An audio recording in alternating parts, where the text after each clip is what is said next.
Morning, everybody. All you tennis players in Palm Beach County, I hope your season is off to a fantastic start.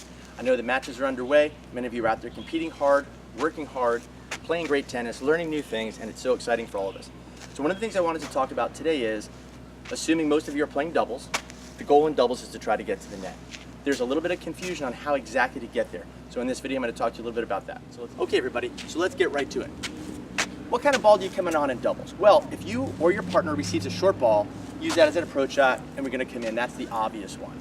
But other times you want to look for that opportunity to come in are these. If you or your partner hit a great shot and you get the opponent off the court and they're stretching or lunging, that's a great time to move in. You want to move in and try to take the ball nice and early, give them a little bit less time to come back into the position. The next one is, if you or your partner hit a great lob over the net player on the other side, you want to try to come in, again, for the same reason. We want to take the ball early. We want to try to get the ball off the court, give them a little less time to get ready, steal some time away, and take some real estate from them. Okay, so those are the general guidelines for coming in tennis. There are a few others, but we'll leave that for another video. The technique on coming in, let's get to that. For years and years and years, it's been taught that we're supposed to come in, hit the approach shot, stop and hit, move in a little bit more, stop and hit, move in a little bit more. The problem with that is it's going to take you an awful long time to get into an offensive position at the net. So the technique that we want to use is this. As you're coming forward, we want to make sure we do a good split step when the opponent's hit, and then we want to flow into the next shot. The key word is flow.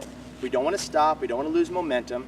Yes, there are a few times in tennis where we want to stop and be set, of course, but for the most part, we want to make sure that we're timing our split and moving through the ball. So it's going to look something like this.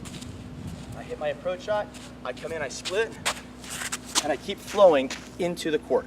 I want to move into and through almost every volley, or half volley.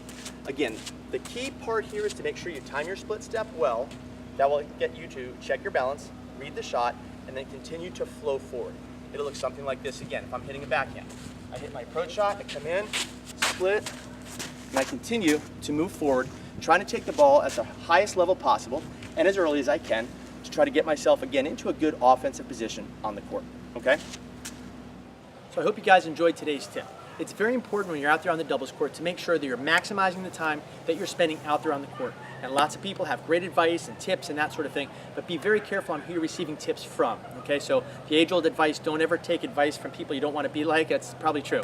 So tennis teaching over the years has kind of gone a little bit like this, and there's lots of amazing instructors out there. And there's some information out there that probably just isn't quite so accurate and as it pertains to today's game.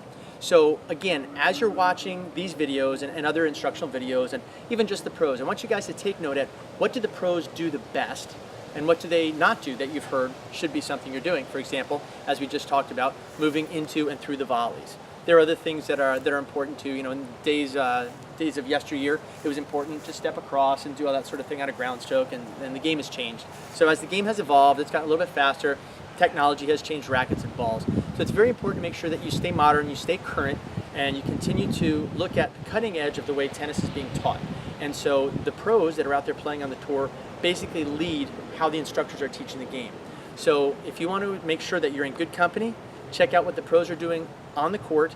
As you're watching TV, watch the split steps, watch how they move through the ball, whatever the techniques are that you're focusing on, but make sure that you're asking good questions and keeping your eyes open as to what they're doing and how you can use it for your game. So I hope that helps. Let me know how it works.